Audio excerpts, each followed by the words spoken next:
As we've been discussing on the previous Mario series of videos that we did, Nintendo kinda went through a bit of a phase in the 90s with their Mario games, in trying to shove their fantastically popular IP into multiple new directions consisting of the failed edutainment products and moving on to things like Yoshi's Safari and Mario and Wario, trying to enter into these more puzzle-filled markets and different genres as well, and in later years this would move on into the more notable RPGs and sports titles, some avenues that were more, let's say, deserving than others in Nintendo's experimental years, and I suppose that a little bit of that ended up rubbing off on HAL Labs. I can't imagine that Nintendo came down from on high and dictated to everybody that Tilt and Tumble needed to exist, but considering that the system itself uses the rarely revisited specs of having a gyroscopic mechanism implanted into the cartridge itself,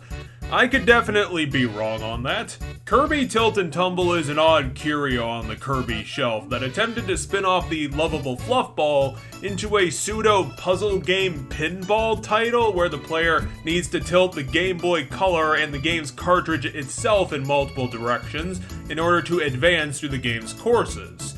Nintendo and its subsidiaries seemingly never grew out of the idea of trying to force these tech gimmicks to the forefront of their gaming rather than investing in trying to discover new ways of play like adding in cutscenes, character narratives, or QTEs, yet I can respect their ingenuity above nothing else, even if this attitude went on years later to give us things like Skyward Sword, a product of its time that somehow got re-released now, which is incredibly odd. But then again, this is the same company that brought out the Virtual Boy, which was a giant tech gimmick that blew up in their face. For whatever you must think of Tilt and Tumble by just looking at it on screen here, you are right in pretty much most aspects, but wrong in a little bit others. For better or for worse, if this was HAL's idea or not, and after some research I did find out that it was possibly neither's idea. It looks like this game got the Doki Doki Panic treatment, and the game was originally an original IP before Nintendo proper style decided to slap Kirby onto it to make it more profitable. Anyway, for better or for worse, this pinball game was a legit attempt at making a spin-off, and it just wasn't simply a tech demo thrown onto the market to see what stuck.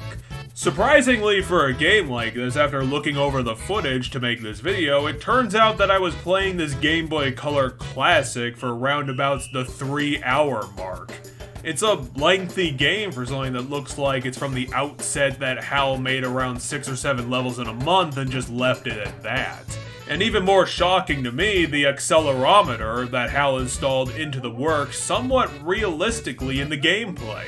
Obviously, I can't test this in real because the emulator's just emulating the tilt control through a digital workaround, but even from this side of things, the tilting feels seamless and well connected to the game world. I could imagine after a short period of play that the tilting would be as normal to play as simply hitting the buttons for any other title, and that's kinda remarkable for a feature that exists in maybe 2 to 3 games tops.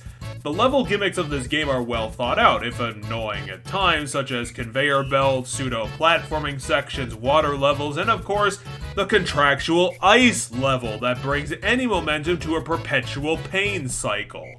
The bosses in the game can be pretty obstacle-y as well, which shows great design, since in these untested waters, it's usually 0 to infinity difficulty if they decide to include boss fights at all. But of course, with the obvious limitation of Tilt and Tumble only including 3 of them repeated, an observer really honestly shouldn't count as one since it's simply a multicolored beach ball with an eyeball slapped on top of it. I guess the design budget had to run out somewhere, but why the hell did it run out on one of your 3 boss fights? And in classic platformer fashion, this game doesn't really have a plot, or at least it's the standard Kirby plot, where Kirby is just sleeping somewhere on Dreamland and some ill-intentioned villain walks by and Kirby gets himself involved just to investigate what the hell's going on, because apparently he believes himself to be Dreamland's savior. Or he just has nothing else to do with his life. Apparently Dreamland's stars all got stolen and Kirby needs to solve that by bouncing onto all of his problems. For anyone's expectations about a gimmicky pinball game from the GBC, Tilt and Tumble goes the extra mile in providing some well-designed, lengthy levels full of different challenges and obstacles, a varied smorgasbord to get over that, puts in a variety of spins on the core concept of pinball-flavored platforming, and with that dense design package that provides over 3 hours of gaming for a title like this, I could say that even for something like this concept, this idea, HAL really put their full foot into the project and came out with something that was even appreciated back in its launch period, with the game coming out with astoundingly high scores, aggregating in the 8 out of 10 range. Hell, this game even had a sequel in the works, with an E3 demo being produced in spite of not going anywhere after 2002.